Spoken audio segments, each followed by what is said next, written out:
Հարգելի սպիտակցիներ, համավլեցիներ, ողջունում եմ բոլորիդ, ուրախ եմ այս լավ, այս ջերմ հանդիպման համար։ Ես սպիտակում այնքան շատ ընկերներ ու հարազատ ընտանիքներ ունեմ, որ ես ինքս էլ ինձ համարում եմ սպիտակի, սպիտակցիների բարեկամ։ Չկա մի ժամանակահատված, 1-2 ամիս, որ մենք չլինենք այս քաղաքում ու մեր ընկերների հետ չշփվենք սպիտակցիների հետ։ Իմ գործընկեր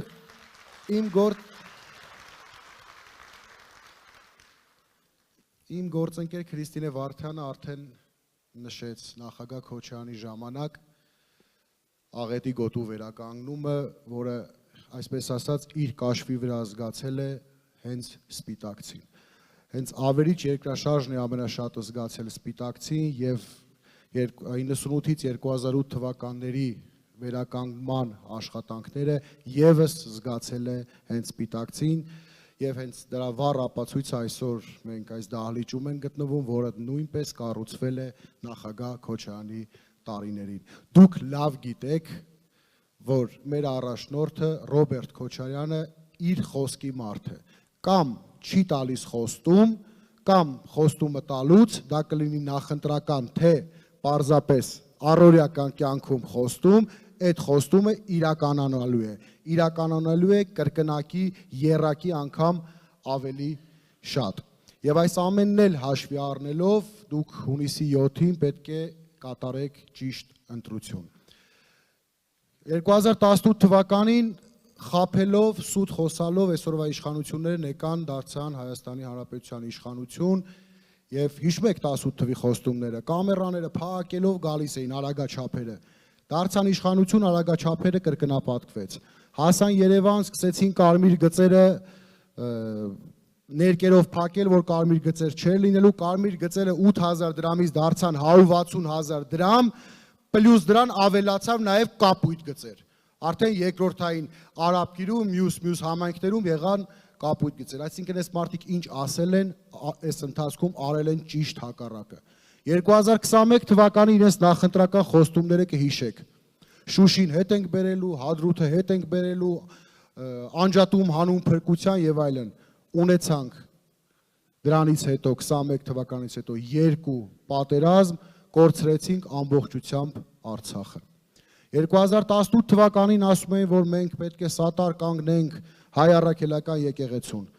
Մենք բոլորս տեսնում ենք ինչ հալածանքների է ենթարկվում եկեղեցին եւ բարձրաստիճան հոգեվորականները, ընդհուպ ամենայն հայոց կաթողիկոսը։ Այս մարդը այսօրվա իշխանությունները իրենց ղեկավարի գլխավորությամբ իրենք խնդրեմ ունեն մեր ինքնության հետ, խնդրեմ ունեն նաեւ քրիստոնեության հետ։ Ամբողջ աշխարհը գիտի, որ մենք առաջին քրիստոնյա պետությունն ենք։ Վերջերս ամբողջ քրիստոնեական աշխարհը, եվրոպական երկրների ղեկավարները եղան Երևանում ինչ-որ գագաթնաժողով են իրականացնում։ Դուք տեսաք որևէ պատվիրակություն այցելել Մայրաթոր հանդիպում ունենալ ամենայն հայոց կաթողիկոսի հետ։ Ոչ, իրանք փորձում են այս քայլով նաև նսեմացնեն հայ առաքելական եկեղեցու դերը։ Չնայած ինչ կարելի է սպասել մի մարդուց, մի իշխանությունից, ովքեր թշնամով վախեցնում են սեփական ժողովրդին, ասում են, թե ես չընտրվեմ սեպտեմբեր ամսին պատերազմ անելու։ Ինձ թվում է միգուցե պայմանավորվել է ինքը դրա օրն էլ գիտի ու ժամն էլ։ Բա տենց լավ օրն ու ժամը որ գիտեք, հայ ժողովրդին, բանակին ինչի՞ չեք զգուշացնում, որ 20 թվականի սեպտեմբերի 27-ին լինելու էր պատերազմ։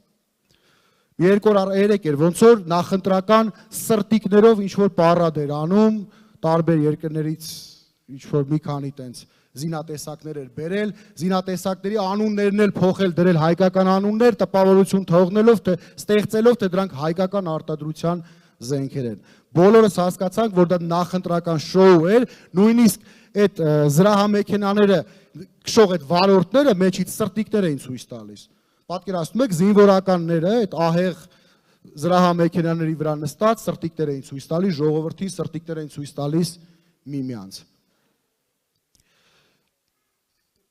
Եվ